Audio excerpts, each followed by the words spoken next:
What's up, RFL? Welcome back to another video, and today it's a little bit special. It's a movie review for Spider-Man Brand New Day. Hope y'all seen it, because this is spoiler. This ain't spoiler free, so this is a spoiler warning right now. Flash right here. If you haven't seen the movie or even heard about it, don't watch this video. Click off right now. And if you have, and you one of them bold niggas who just, you know what I'm saying, don't care, keep watching. See what this movie have in store for you. So without further ado, let's get into it. Okay, first off, if y'all see my short, I gave the movie a solid 9 out of 10. Yes, I will give that bitch a cool 9 out of 10. Smooth 1 out of 10. That bitch was heat. To the fight scene with Savage Hulk, to where they were. 9 out of 10. Had to make sure if I gave it the exact rating I gave it when I made the video, because I did not want to have any mess ups whatsoever. Yeah, but a 9 out of 10. It was a solid story. Great start off, by the way. It was a montage when it was teasing a few months ago before the movie came out about the little montage scenes that they was doing to mimic the comics and stuff like that, the comic pages and all that. They did. Tombstone, Boomerang. Don't know about Boomerang. Jess, you know what I'm saying, I heard Jess really dived into Tombstone and his character. But yeah, Tombstone, Boomerang. You get Scorpion. Who else is in that? Who's else? I think that's and some dude with like you know, we're gonna call him the dollar store Rhino. That's who was in the montage. But yeah, it started off with that. Then it started off with him. Then it transitioned to him on a building, and you know what I'm saying, basically just going through the events of, you know what I'm saying, I think it was what, 4 years since the last movie, Far From Home. Is it? Yeah, Far From Home. Yeah, so it was 4 years after that. And dude, I'm telling you, this, first off, suit amazing. I hear a lot of people saying that it's the best live action Spider-Man suit. I'm kind of tired. I'm not saying it's better, but I'm still with Andrew Garfield's Spider-Man right here, as you can see. This shit is just amazing, just, beautiful. But yeah, but this, that's also, you know what I'm saying, they took inspiration from both of the Spider-Man, Andrew and Tobey's. So I say it's neck and neck with Andrew's suit. You know what I'm saying? Tobey obviously has the worst suit. I mean, it's not bad, but in comparison, it's the worst suit. But yeah, so let me just get out of that before, you know what I'm saying, let me get the Tobey fans over here, you feel me? Tobey dick riders. Yeah, okay, and then it shows him on his phone looking at stories of Ned and MJ, and basically their whole time through those 4 years. He was just it's sad, honestly, because it's like it's him stalking them, you know what I'm saying, seeing what they're doing with their lives and all that, while he is, you know what I'm saying, in other words, made progress, but yet his life is still, you know what I'm saying, at a standstill, you know? Because they're going through college. They're in the movie, they're like, you know what I'm saying, towards, you know what I'm saying, after that montage, they're finna graduate college. So they're done. They're done, you know what I'm saying? So at that point, it's sad. It's really tough to see, but also it's amazing, because that's the essence of Spider-Man. He's a character that we can all relate to, because we all struggle with these things. The things that he struggled with: loneliness, separation, anxiety, depression. And honestly, it's just the way the movie molded together was so beautiful and all that. And it's just like, in the way they showed the duality between, like, you know what I'm saying, the isolation Peter felt when he, you know what I'm saying, when he was talking with MJ. Because later in the movie, I fast forward a bit, MJ and Spider-Man meet back up with each other. Hold on. Let me get this bit first. Spider-Man, Peter, he does see them throughout the film, throughout those little, you know what I'm saying, months, I'll say, you know, through coffee shops, or like I said, we was scrolling on their feeds, you know what I'm saying, stalking them. But yeah, him and MJ meet because, they meet back up because, Jean,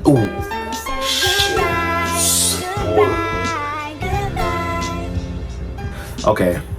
Spoiler, but I wanted to introduce it like later into the video. But yes, Jean Grey is, you know what I'm saying, the villain of this movie.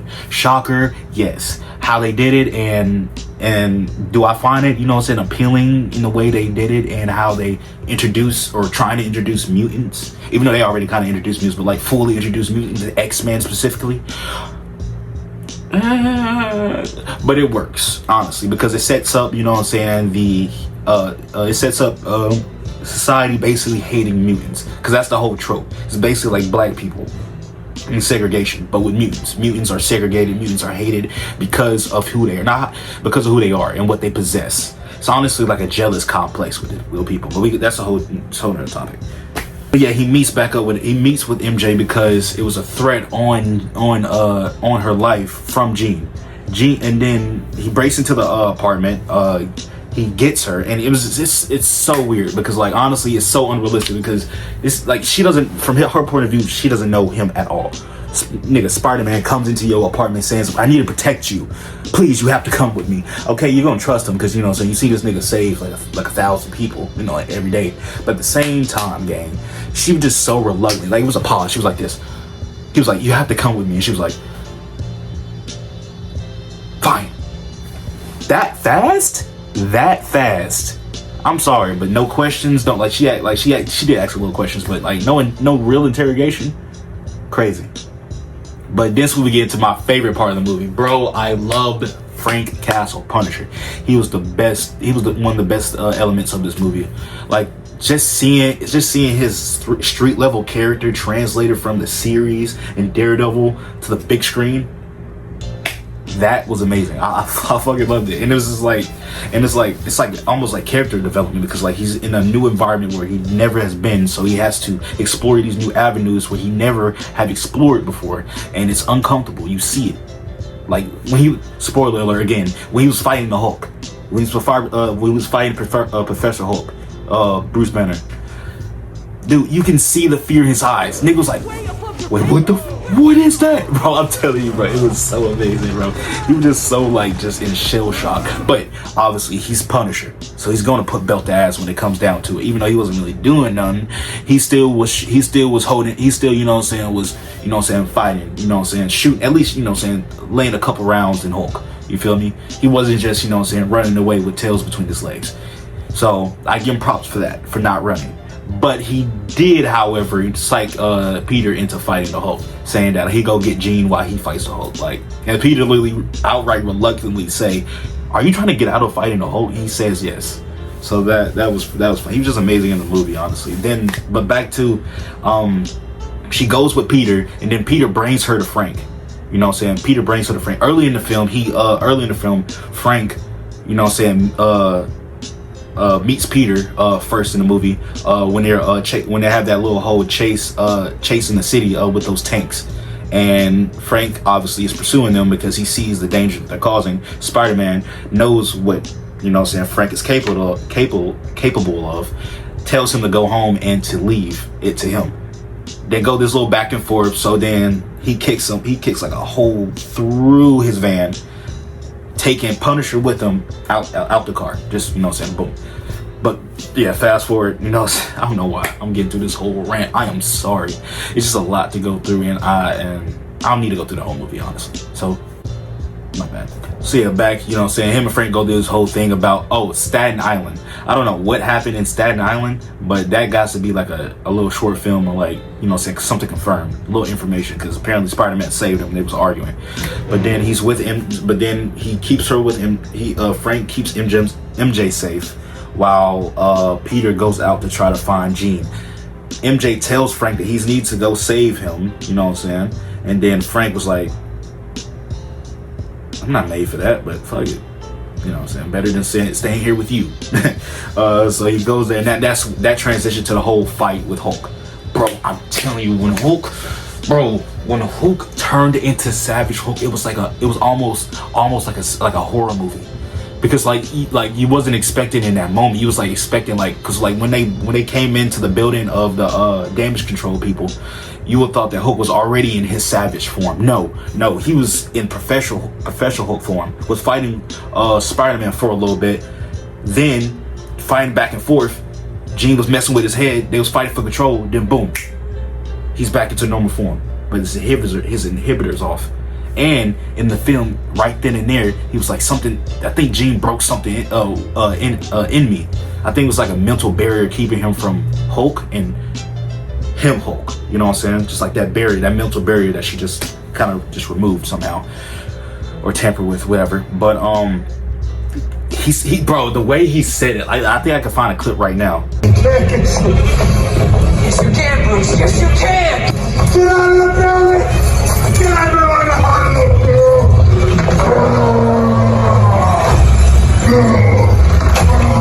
Banner, please, look at me.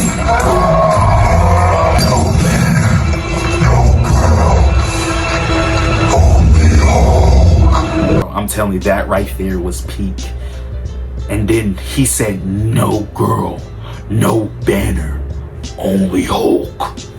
Oh, nigga, I was cheesing my pants. Fire, bro. Fire. That whole fight scene with them, bro, was going back and forth. Honestly, I do have one thing. And Peter Parker, and I think it was confirmed. Yeah, it was confirmed that he was nerfed in the fight between Hulk. How the fuck did he tank all them hits? How the fuck did he tank all them hits? You telling me this nigga didn't like get one broken bone, didn't like get one broken arm? It was like, oh, and it was like, I broke my arm. Like, I don't get that, how he tanked all them hits. But the fight was amazing, honestly. Like the fight itself was a 10 out of 10. Then the climax, where at the end of the movie, where they're in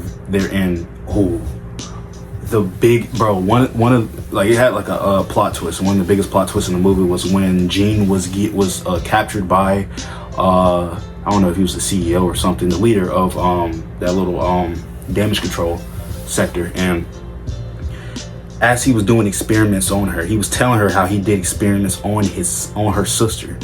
And then as like she was like getting tortured, she looks at the vent, and the whole movie what she was looking for her sister the whole time. That's the reason why they label her as a villain, because she was doing all this. She was doing all this reckless shit for one key word: VMAX. And then when she looked up at the ceiling, guess what the vent was called? Vent Max. And it was just peeled off a little bit, so it only showed the V. And that was the last thing. And that was the last thing her sister fucking saw. So right there, and I saw a comment about this earlier, bro. The whole time they were trying to show you that her death meant nothing. Like, it meant something, but only to Jean.